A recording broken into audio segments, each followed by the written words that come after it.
Next है गेलुसैक का नियम। गेलुसैक का नियम में क्या कहता है कि जब गैसें परस्पर रासायनिक अभिक्रिया करती है, ये दोनों अभिक्रिया रासायनिक अभिक्रिया कर रहा है। देखिए हाइड्रोजन भी गैस है, याद रखिएगा कि गेलुसैक में सिर्फ गैसियस नियम का फॉलो करवाना है। यहाँ पे नाइट्रोजन हो सकता है, ऑक्सीजन हो सकता है, ठीक है, लेकिन ये नहीं यहाँ पे डाल दीजिएगा कि ये सोडियम है, ठीक है। तो क्या कहता है कि जब गैसें परस्पर रासायनिक अभिक्रिया करती है, ये गैस है ना, दोनों आपस में जब रासायनिक अभिक्रिया करती है तो समान ताप और समान दाब पर उनके अभिकारी यानी ये रिएक्टेंट आयतनों में तथा अभिक्रिया से बने गैसीय पदार्थ, ये भी जो गैस बनेगा ये आयतनों में सरल पूर्णांक अनुपात में होते हैं। देखिए कहने का मतलब है कि यह कितना, इसके आगे कोफिशिएंट कितना, एक, तो कहेंगे कि एक आयतन इसका हुआ। कितना आयतन हुआ? एक आयतन हुआ। इसके आगे भी कितना है? एक, तो कहेंगे इसका भी एक आयतन हुआ, ठीक है। इसके आगे दो, तो यहाँ पे इसका आयतन कितना हो जाएगा? दो। तो यही सब एक सिंपल अनुपात में है, यानी कह सकते हैं कि आयतन इसका क्या होगा, तो कहेंगे 22.4 लीटर। इसका आयतन कितना होगा? 22.4 लीटर। इसका आयतन कितना होगा? 22.4 लीटर। इसका आयतन कितना होगा? तो 44.8 लीटर। इसको ऐसे भी कह सकते हैं 22.4 के आधा 11.2 लीटर, 11.2 लीटर, और ये हो जाएगा 22.4 लीटर। यानी कि हम इसे 22.4 बनाने के लिए दोनों तरफ दो दो से भागा दे दिए, तो क्या हो गया? एक मोल पर क्वेश्चन आ जाए, इसी क्वेश्चन में आ जाए कि एक मोल पर हाइड्रोजन का कितना आयतन होगा, एक मोल पर हाइड्रोजन का कितना आयतन होगा, तो इसको एक मोल किसके पर? एक मोल HCl पर हाइड्रोजन का मात्रा पूछेगा तो कहेंगे 11.2 लीटर, ठीक है ना। लेकिन हाइड्रोजन के एक मोल पर HCl का कितना होगा, तो कितना कहा जाएगा? 44.8 लीटर, ठीक है। यह है गेलुसैक का नियम। कहता है डाल्टन के आंशिक दाब का नियम, यदि अक्रिय गैस यानी वैसा गैस जो क्रिया ना करे, वैसा गैस जो क्रिया ना करे उसे हम क्या कहेंगे? अक्रिय गैस। जैसे मैं एक कोई एग्जांपल ले लेता हूं, पहले क्रिया करने वाला मान लिया जाए कि दो गैस है, एक H2 है और दूसरा Cl2 है। ये दोनों आपस में अभिक्रिया करता है कि नहीं क्रिया करता है? तो हम लोग जानते हैं ये दोनों आपस में क्रिया करके और क्या बनाता है? 2HCl बनाएगा, यानी HCl प्राप्त होता है। तो ये डाल्टन के आंशिक दाब के नियम को फॉलो नहीं करता है, ओके। ये क्या करता है? फॉलो नहीं करता है। ऐसा हो जो नियम को फॉलो कौन करेगा? जो आपस में क्रिया ना करता हो, ठीक है ना। जो आपस में क्रिया ना करे वो हम कहेंगे कि ये नियम को फॉलो करता है। जैसे एक लेते हैं example, H2 plus CO2, H2 plus SO2 sulphur dioxide, ठीक है ना। H2 प्लस H2 और SO2 ये दोनों आपस में ले लिया, तो ये दोनों क्रिया करके कुछ नहीं बनाता है, तो ये डाल्टन के आंशिक दाब के नियम को फॉलो करता है, ओके।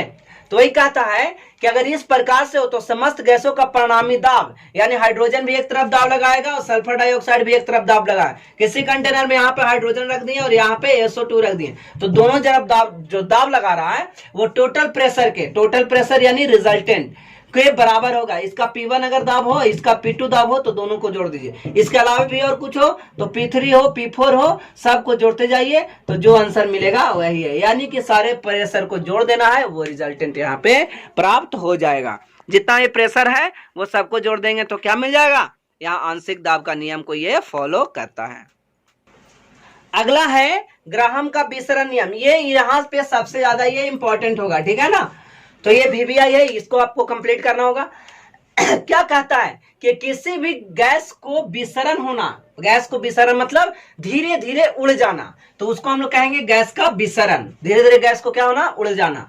तो विसरण का कुछ न कुछ रेट रहा होगा, और मान लेते हैं कि रेट है। जैसे कि मान लिया जाए कि हम पेट्रोल लिए और पेट्रोल को खुले में छोड़ दिए, तो ऐसा नहीं कि टोटल तुरंते के तुरंते क्या हो जाएगा? वो विसारित हो जाएगा, यानी उड़ जाएगा। उसको उड़ने में कुछ समय लगेगा, ठीक है। जैसे मान लिया गैस सिलेंडर से पूरा गैस फट जाए तो क्या होता है कि गैस तुरंत विसरित हो जाता है, यानी उसका रेट फास्ट है और पेट्रोल का रेट उससे कम है। लेकिन अगर मिट्टी तेल को खुला छोड़ दिया जाए तो उसमें भी विसरित होगा, लेकिन हो सकता है उसको विसरित होने में 1 साल लग जाएगा। तो इसी प्रकार से कुछ न कुछ तो दर होता होगा। यही ग्राहम का विसरण नियम है कि गैस अपनी प्रवृत्ति पर वो डिपेंड करता है। जो गैस का विसरण का दर होता है वो डेंसिटी के व्युत्क्रमानुपाती होता है। वो डेंसिटी के क्या होता है? डेंसिटी D के व्युत्क्रमानुपाती होता है। ठीक है ना, स्क्वायर रूट डेंसिटी के व्युत्क्रमानुपाती। या यहाँ पे एक और कह सकते हैं 1/, उसके आणविक द्रव्यमान के व्युत्क्रमानुपाती होता है। यानी जिस फॉर्मूला में देखेंगे आणविक द्रव्यमान स्क्वायर रूट में सबसे ज्यादा है, उसका विसरण दर क्या होगा, सबसे कम होगा। अब यहां पे मैं क्या करता हूं कि 2 गैस ले लेते हैं, ठीक है। कितने गैस हो गए, 2। तो एक गैस का नाम R1, अब तो दूसरे गैस का नाम R2। अब इस प्रकार से स्क्वायर रूट में यहां पे क्या आ जाएगा, 1/d1, यहां d1 पुट करेंगे तो 1/d1 बराबर 1/1/d2। यहां से क्या मिल रहा है, तो 1/d1 गुने d2/1, यानी हम कह सकते हैं R1/R2 is equal to 1 d2/d1। यानी सिमिलरली हम मोलिकुलर वेट के लिए अगर निकालना चाहें कि उसका आणविक द्रव्यमान क्या होगा, तो स्क्वायर रूट m2/m1, ठीक है। ये बहुत इंपॉर्टेंट है। इसके अलावा क्या कहता है कि यदि रेट को अगर कैलकुलेट किया जाए, R रेट क्या होता है, तो आयतन किसी का भी मान लिया जाए कि ये गैस है, गैस कंटेनर में इतना रखा हुआ है, तो कितना समय में ये खत्म होकर के इतना हो जाए, तो कितना समय में खत्म होकर के इतना हो जाए, तो उसको हम लोग कहेंगे ये रेट, कितना रेट से ये खत्म हो रहा है। तो यहाँ पे वॉल्यूम यानी आयतन और बटे समय, ठीक है। तो इस प्रकार हम लोग इस फॉर्मूला में अगर पुट करते हैं फर्स्ट वाले इक्वेशन से, तो यहां से हमें जो मिलता है वो क्या मिलेगा, V/T बराबर स्क्वायर रूट 1/d1 या फिर 1/d या फिर 1/m1, ओके। लेकिन यहां पे अगर 2 रहे तो क्या हो जाएगा, V1 R1 की जगह पर क्या डालना है, V1 और T1 बटे V2/T2, यहां से एज इट इज रह जाएगा D2/D1 बराबर स्क्वायर रूट M2/M1। यहां से क्या मिल रहा है, यहां से जो तथ्य हमें मिलकर के आ रहा है, V1/T1 गुने T2/V2, यानी अगर हम इसी को सोल्व कर लेते हैं तो क्या मिला, V1T2 बटे V2T1 और बराबर स्क्वायर रूट D1/D2 और एक चीज और हो जाएगा स्क्वायर रूट, ठीक है ना। इसको पूरा कंप्लीट कर लेंगे। यानी ये फॉर्मूला देख लेना है कि V1T2 यानी कब, जब रेट नहीं दिया हुआ, रेट ना निकालना हो ना दिया हुआ, वेलोसिटी और टाइम के संबंध में अगर क्वेश्चन हो, या तो डेंसिटी निकालना है तो ये फार्मूला लगाएंगे, और द्रव मोलिकुलर वेट निकालना है तो ये फार्मूला लगाएंगे और ये कंप्लीट कर जाएंगे, ठीक है ना। तो इस प्रकार ग्राहम विसरण नियम समाप्त हुआ।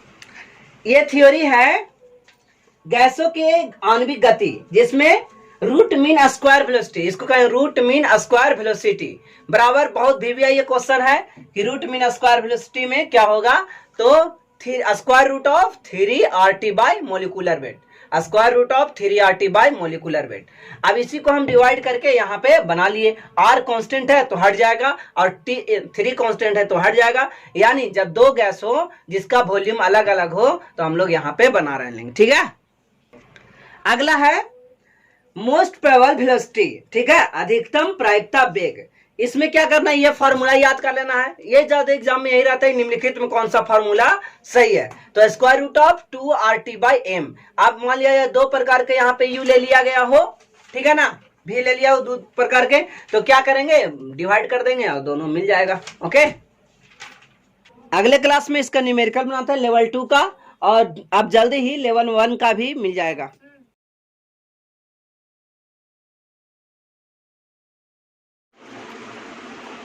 केमिस्ट्री में टॉपिक गैसीय नियम, हम लोग स्टार्ट यहाँ पे कर रहे हैं गैसीय नियम, और इसका न्यूमेरिकल देखेंगे। ये स्टेप 2 का होगा, लेवल 2, ठीक है ना। डिटेल से पूरा बनाया हुआ है, ऐसे ऐसे क्वेश्चन न्यूमेरिकल पर कमांड करना है, तो इस वीडियो को लास्ट तक देखिए। क्वेश्चन कहता है कि गैस ए और बी 2 गैस का अनुभार दिया हुआ है, ठीक है। हम लोग यहाँ पे ये बता रहे हैं कि जो रेट होता है, दर है, ये दर R, दर को किससे डिनोट करते हैं, R से, और इसका फॉर्मूला होता है स्क्वायर रूट 1/m, ठीक है ना।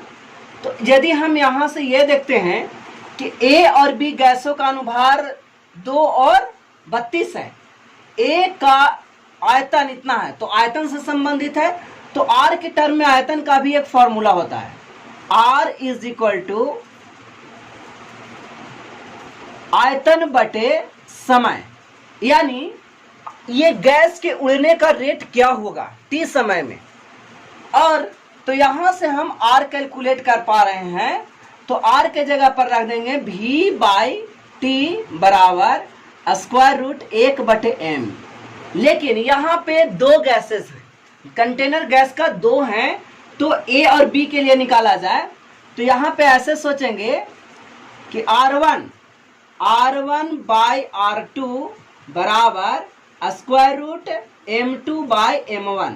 ठीक है, M2 बाई M1। अब M2 बाई M1 कैसे हुआ, R1 बराबर स्क्वायर रूट 1/M1, तो R2 बराबर स्क्वायर रूट 1/M2।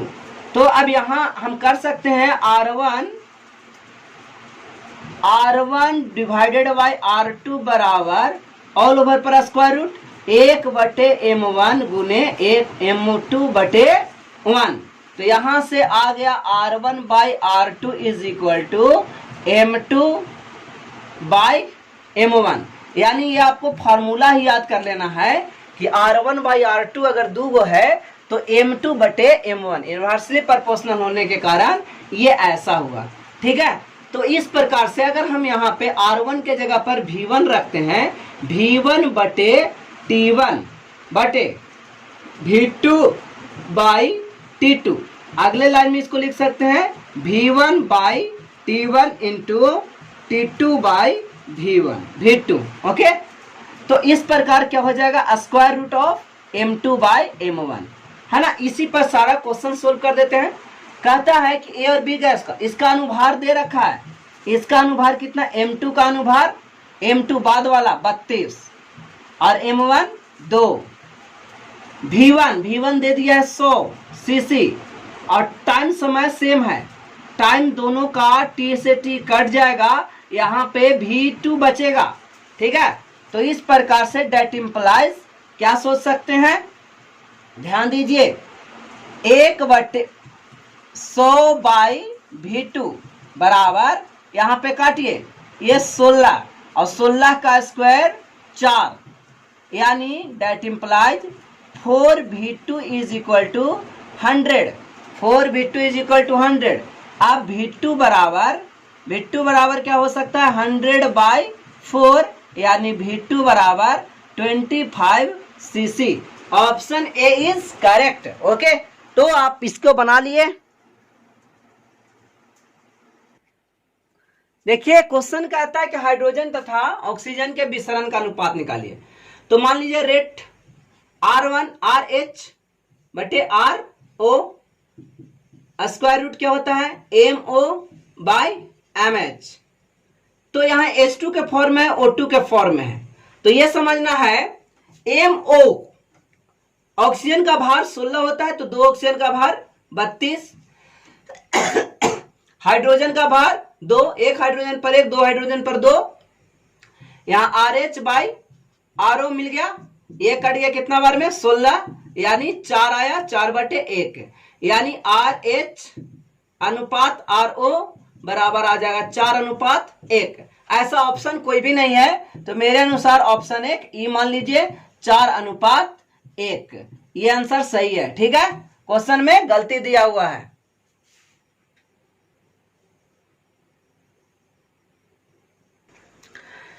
किसी ताप पर, स्थिर ताप पर किसी गैस का आयतन दुगना करने पर इसका दाब क्या हो जाएगा।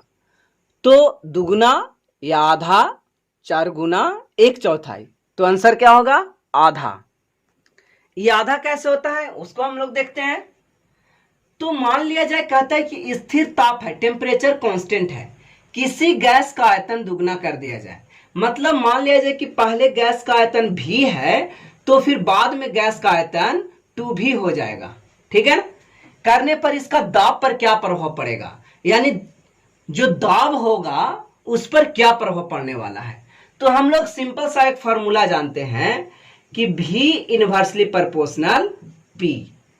अब यहां पे वैल्यू पुट कीजिए, क्या था, तो यहां से हमें मिला एक फॉर्मूला V1 बटे V2 बराबर P1 बटे P2। तो यहां से V1 का मान V1 एज इट इज रह गया, और V2 का मान कह सकते हैं, ये V2 है तो ये 2V1 हो जाएगा, 2V1। तो यहां P1 बाय P2, ये दोनों कट जाएगा आपस में। यहां से हमें क्या मिलने वाला है, डेट इंप्लाइज 1/2 बराबर P1 बाय P2, P2 बराबर P1 बटे 2। यानी हमें यही चाहिए था कि इसका दाब कितना हो जाएगा, तो प्रारंभिक दाब का आधा हो जाएगा। प्रारंभिक दाब ये बाद वाली दाब है, इसका दाब क्या हो जाएगा, जब गैस का आयतन को बढ़ा दिया जाएगा तो इसका दाब क्या हो जाएगा, तो प्रारंभिक दाब का आधा हो जाएगा। तो आंसर क्या हो जाएगा, आधा। कहता है कि हाइड्रोजन का विसरण दर एक दूसरी गैस X के विसरण दर की 5 गुना है। तो मान लिया जाए कि यह हाइड्रोजन का इसका विसरण दर RH हम मान लिए कि विसरण दर RH है कितना, तो एक दूसरी गैस RX के 5 गुना है, तो 5 से गुना कर दिए, ठीक है ना, क्या कर दिए, दूसरी गैस जो दूसरा गैस है के विसरण दर से 5 गुना है, किसका, हाइड्रोजन का 5 गुना है, ठीक है ना। तो 5 से बराबर कर दिए।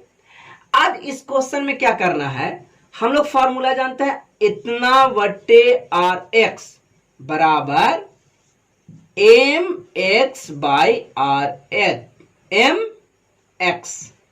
mr, okay.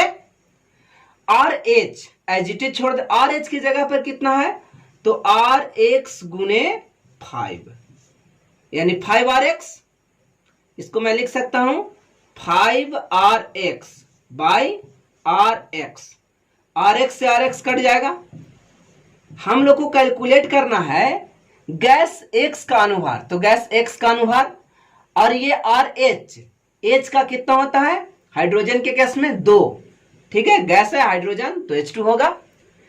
यहां से 5 बराबर क्या मिल रहा है, mx बाय 2, यहां से 5 का स्क्वायर हो जाएगा, तो mx बाय 2, 5 बचे 25 गुने 2 बराबर mx, यानी 50 mx। Option C is correct. देखिए चार्ल्स का नियम होता है V inversely proportional 1/P, Waals नियम होता है V डायरेक्टली प्रोपोर्शनल T, ठीक है। अब यहीं से हम लोग को ये पूरा थ्योरी निकाल लेना है, इक्वेशन फर्स्ट, इक्वेशन सेकेंड। तो V1, अब हम दोनों में अगर मान लिया जाए इसको अलग अलग लेकर के डिवाइड कर देते हैं तो क्या मिलेगा, V1, और यहां से इधर कुछ नहीं मिल रहा है V1, ये इधर आ जाएगा तो P1 हो जाएगा, और ये इधर नीचे रहेगा तो ये T1 हो जाएगा। यहां से अगला क्या हो जाएगा, V2, P2 और T2। देखिए समझना ये बिल्कुल आसान है, इसको आप एक तरीका और लगा सकते हैं, ठीक है ना। मान लिया जाए कि ये V है, ये क्या है, 1/P है, और इधर ही T है। जैसे इस V के स्थान पर अगर T रखते हैं, या इक्वेशन एक और में यहां पे क्या आ जाएगा, T, V तो इसके बराबर है तो यहां पे क्या कर देंगे T, यहां से क्या मिला, V बराबर T/P। अब हम क्या करते हैं, सबको एक तरफ लिखते हैं, उधर एक लिखेंगे, या इतना एक और डिवाइड करते हैं कि V2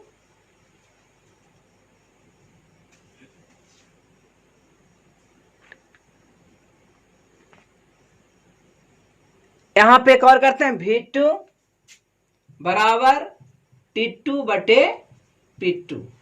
तो जब इसको कैलकुलेट करेंगे तो यही वाला आ जाएगा। ठीक है, तो इस प्रकार से ऑप्शन ए इज करेक्ट। कहता है निम्न में से किस गैसीय मिश्रण पर डाल्टन का आंशिक दाब लागू नहीं होता है। तो एक थ्योरी है कि आंशिक दाब, डाल्टन का आंशिक दाब होता क्या है। इस बात को समझने के लिए हम लोग ये समझेंगे कि वैसा दो या दो से अधिक गैस जो आपस में क्रिया न करे, यानी एक दूसरे का प्रभाव न डाले और क्रिया करके कोई नया सब्सटेंस का निर्माण ना करे, तो वो डाल्टन का आंशिक दाब का नियम होगा। और ये पूरा जो प्रेशर होगा, रिजल्टेंट प्रेशर, वो क्या होगा, रिजल्टेंट प्रेशर क्या होगा, जितना भी गैस का दाब है अलग से P1, P2, P3 and so on, तो जितना भी गैस के दाब है सबको जोड़ दीजिए तो वो रिजल्टेंट मिल जाएगा, क्योंकि आपस में कोई क्रिया नहीं करता है, ना यहाँ पे कोई रिएक्शन होने वाला है। ठीक है, लेकिन आपको ये समझना यहाँ पे पड़ेगा कि ऐसा कौन सा गैस इसमें है जो आपस में क्रिया करता है, जो करता है उस पर लागू नहीं होगा। तो हम देखते हैं इन दोनों के बीच कोई अभिक्रिया नहीं होता है, हाइड्रोजन और सल्फर डाइऑक्साइड के बीच। ठीक है ना, कोई नया सब्सटेंस का निर्माण नहीं होता है। लेकिन ये तो सारे लोग जानते हैं कि हाइड्रोजन गैस को जब क्लोरीन गैस से अभिक्रिया कराया जाता है तो HCl मिलता है, हाइड्रोक्लोरिक अम्ल। ठीक है ना, तो हाइड्रोक्लोरिक अम्ल यहां पे बन जाएगा तो प्रेशर इस पर इन्वॉल्व नहीं होगा, तो आंशिक दाब का नियम का ये फॉलो नहीं करता है। इस प्रकार ऑप्शन बी इज करेक्ट। कहता है दो गैस दिया हुआ है, उसके विसरण का अनुपात निकालना है। तो एक का विसरण का अनुपात इतना ले लेते हैं। ठीक है, तो यहां से मिलेगा MsO2, क्या मिलने वाला है, MsO2 बाय McO2। क्यों, R इनवर्सली प्रोपोर्शनल 1/m होता है। ओके, तो इसका रेशियो निकालना है, इसका मास कितना हो जाएगा। तो हम लोग जानते हैं कि सल्फर के लिए सल्फर का मास कितना होता है 32, और दो ऑक्सीजन है, एक ऑक्सीजन 16, दो ऑक्सीजन पे 32, यानी आ गया ये 64, 64, यहां पे 64 और नीचे में क्या आ जाएगा, कार्बन का होता है 12 और ऑक्सीजन 16 दूना 32, 12 32 जोड़ेंगे 44। ठीक है, अब इस प्रकार से ये कट जाएगा, 16 चौका 64 और 11 चौक 44, यह स्क्वायर रूट में। तो इस प्रकार से 16 का स्क्वायर 4, स्क्वायर रूट 4 और 11 स्क्वायर रूट 11 हो गया। तो इस प्रकार CO2 बाई R SO2 का ऑप्शन 11:4 अनुपात √11, ऑप्शन डी इज करेक्ट।